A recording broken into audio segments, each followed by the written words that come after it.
Pumapag-ibig ang aking tatay Albert. Baka pwede niyo ho kaming bigyang update sa inyong pong pumapag-ibig na puso.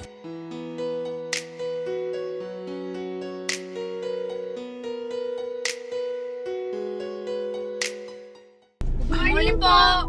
Hello guys, kasama po namin ngayon sina Dave at Luis. Sinama ko po ang mga bata dahil po mamimigay ho tayo ng mga gamit sa school at saka po mga chocolates. Galing po sa mga ating Katekram family sponsor na nagpaabot po ng regalo sa amin at gusto din ho naming i-share sa mga kabataan po na pupuntahan ho natin ngayon. Punta na ho tayo sa ating mission.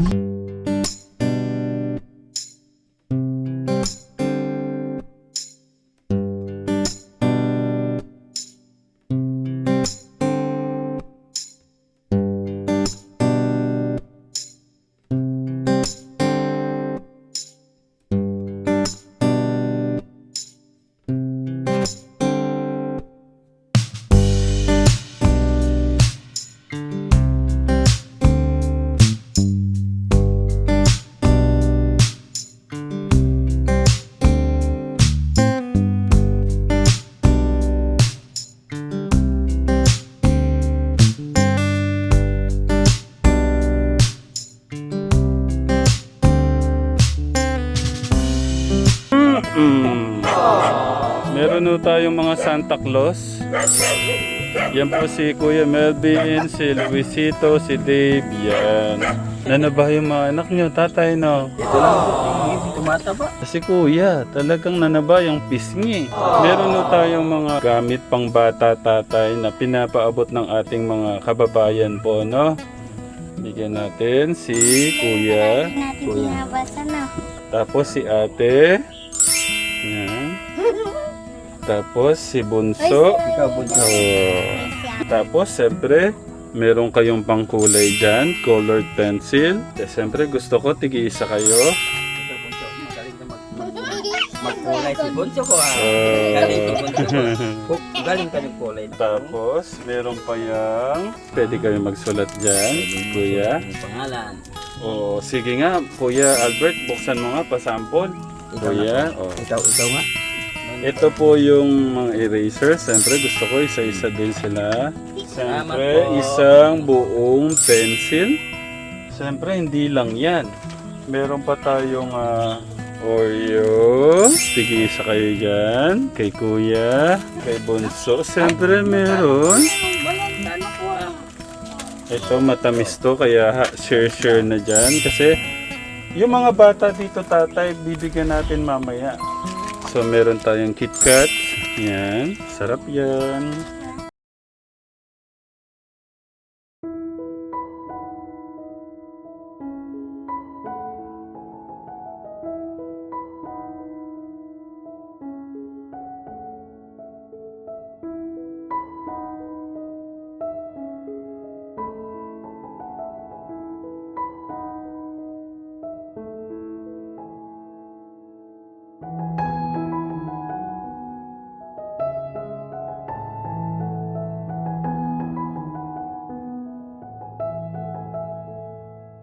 Ayun. Mamaya po ay may i-share tayo ng mga gamit sa mga bata dito.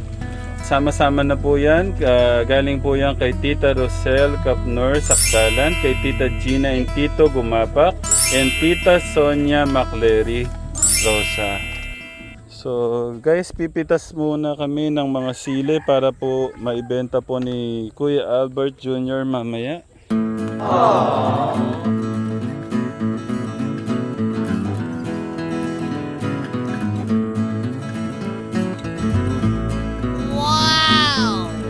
Kada ilang araw ka nagpipitas, Kuya? Nung dalawang araw po, nagpitas na ako sa kanan.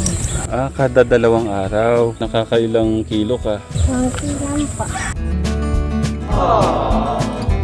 Si tatay po ay hihatid yung mga galon. Ingat tay, pipitas lang ko kami dito. Ba't di mo kunin yung hinog, Kuya Albert? Hindi po nila kinukuha. Hindi nila binibili pag hinog. Nakakailang sako ka sa isang araw, kagaya ngayon? Isang sako lang. So yan po ang sili na na kabuhayan po nila Tatay Albert. Pero sa amo daw po nila to. Tatay, kumusta po pala kayo dito ngayon? Nakakabisita po ba si nanay? Yung ano lang, birthday ko mo. Sino po may birthday? Ito po. Oh, December 9 at saka 10. happy belated birthday, Kuya Albert. At tatay, kumusta kayo ngayon dito? Maganda.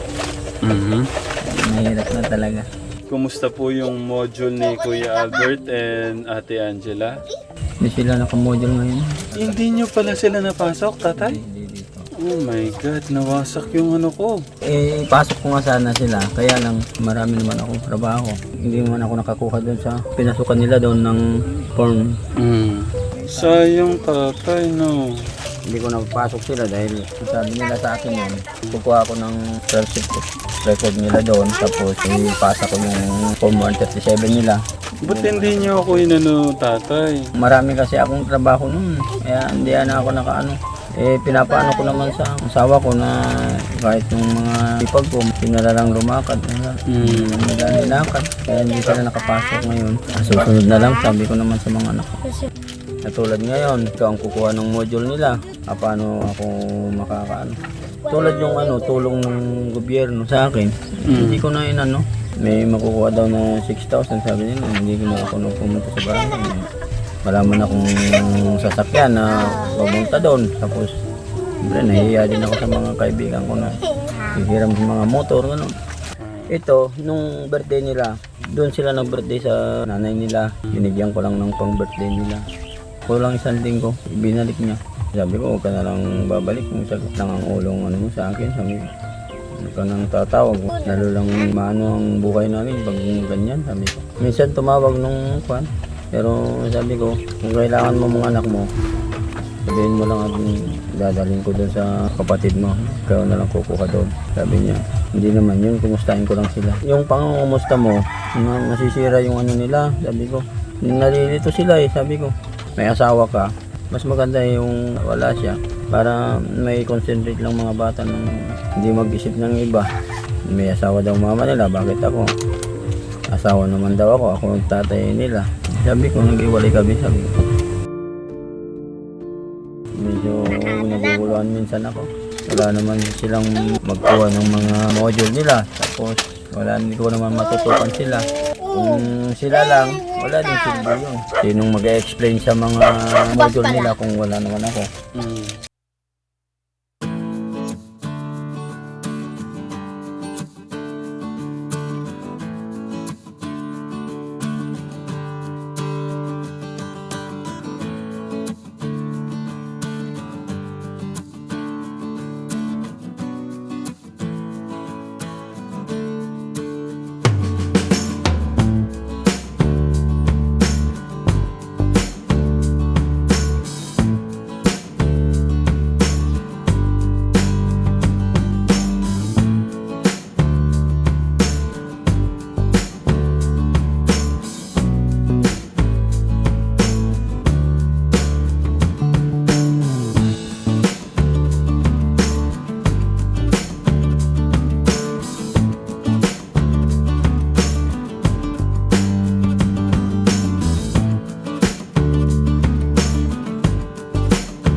Kaya kahirap tatay na malayo yung mga anak, no? Maraming nagsasabi na ampunin. Ito, kinukuha yung may itikan dyan. Oh. Yung asawa ng breed.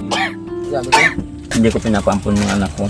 Hanggat buhay ako, hindi ko pamimigay mga anak ko. Siyempre tatay, wala naman talagang kasing sarap na buo yung pamilya, di ba? Oo. Kahit sabi nga nila, hirap yung buhay, kompleto lang kayo, okay na. Kaya inaano ko yung asawa ko. Sabi ko, kaya kong tanggapin kahit ano, basta magkakasama tayo. Kaya lang, yun pa rin nagdesisyon siya. Nagkausap kami noon. Sabi ko, hindi ka ba isip? Pinagpalit mo lang ng kunting kaligayahan ng pamilya mo. Sabi ko, ano, wala. Pasensyahan na lang kami talagang. Desisyon ko na rin siya na kung po pwede. Hindi na siya ano sa mga anak niya. Dahil naguguluhan din mga ito. Pag nakikita lang yung nanay nila na may asawa, kaya nagtatanong sila kung paano, bakit? Siyempre sabi ko, nagsiwalay nga kami. Hindi na po pwede kayo mag-asawa. Hindi na dahil nga may asawang mama nyo. Sabi ko.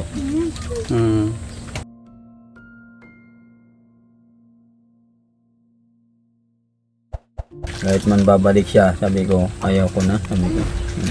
So, ganun lang. parang nag-iba yata yung desisyon nyo, tatay. Sabi nyo dati, kahit bumalik, mahal na mahal nyo pa rin. Oo, mahal ko. Kaya lang nga, nag-usap na kami, nag-desisyon siya na hindi na. Hindi, okay, sabi ko.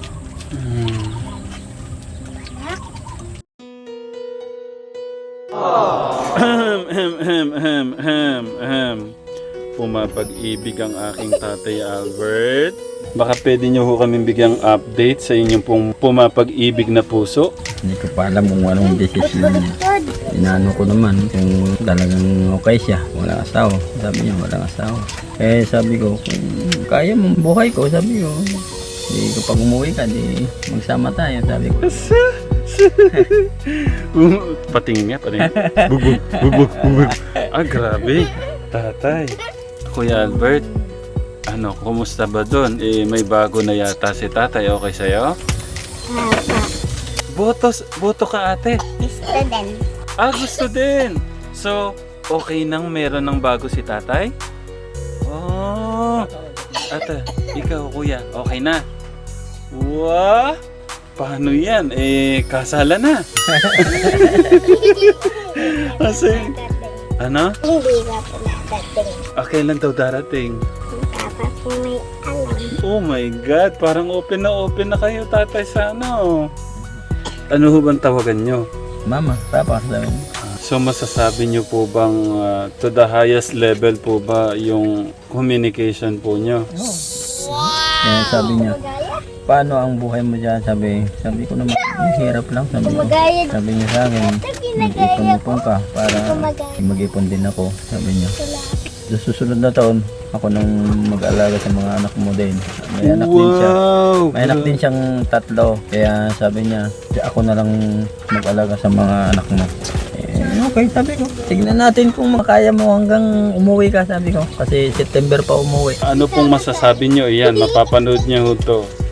Mama, magpapakabait ka dyan at mag-iingat ka lagi. Sana magkita tayo ng personal. I love you, Mama.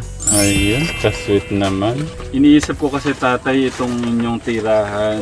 Tulungan niyo ako mag-pray. Nangangarap po kasi ako na makabili ako ng lupa para sa mga kagaya nyo na walang mga lupa na gustong magkaroon ng bahay. Na deserve naman na magkaroon ng second chance. Kasi pangarap ko na makabili ako hindi lang sa inyo, sa mga kababayan natin na napupuntahan ko sa mission ko. Gusto ko kahit papano ay talagang masasabi niyong lupa niyo at bahay niyo.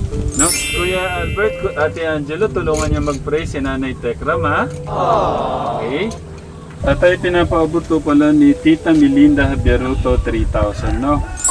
1, 2, 3. Maraming salamat po. Kay Tita Melinda Javier. Tita Melinda Javier sa tulong niya sa aming mag-ama. Gawan niyo ng paraan ha, yun sa mga bata. Kailangan nun nilang mag-aaral, no? Talagang sa susunod, pag-aralin ko sila. Ngayon lang, dahil marami akong trabaho ngayon. Ang maganda ko kasi kay Tatay Albert guys, talagang naman sobrang sipag. So ngayon po ay pinagsasabay niya palay at saka sili. Para hindi magutom ang mga anak. Siyempre, lahat gagawin ng isang ama, ng isang magulang para po sa magandang kinabukasan po ng anak, no? Grabe guys, yung pagmamahal at suporta po nyo sa channel po natin. Ayan, napakalaking tulong po para po sa aking pangarap po na makabili po ng lupa para po sa ibibigay ho natin sa mga kababayan po natin, no? At maraming salamat po sa inyo pong wala pong sawang pagmamahal at suporta, lalong-lalo na po sa ating Katekram Family sponsor, sa ating Katekram Family. Grabe, yung pagpapaabot po nyo na pagmamahal sa mga kababayan po natin. Maraming salamat po. Salamat din po. Mamaya po pamimigay ko huto dito po sa katabing bahay po nila Tatay Albert ang yung pong regalong inabot sa amin na iaabot ko din po sa iba, no? Para po meron din po yung iba. Kay Tita Rosel Kapnor Sakdalan, kay Tita Gina and Tito Gumapak, and Tita Sonia McLaury Rosa. Maraming salamat po, no? At mamaya po, i-share ko sa mga kapitbahay po ni Tatay Alberto dito sa paligid. Bahala na po ang ating Diyos na magbalik lahat po ng pagmamahal po nyo na ipinapaabot sa mga kababayan po natin. Muli guys, pagpalain po tayo ng ating Diyos. Ingat po kayo lagi. Mahal po namin kayo. Salamat. Bye-bye! Salamat po.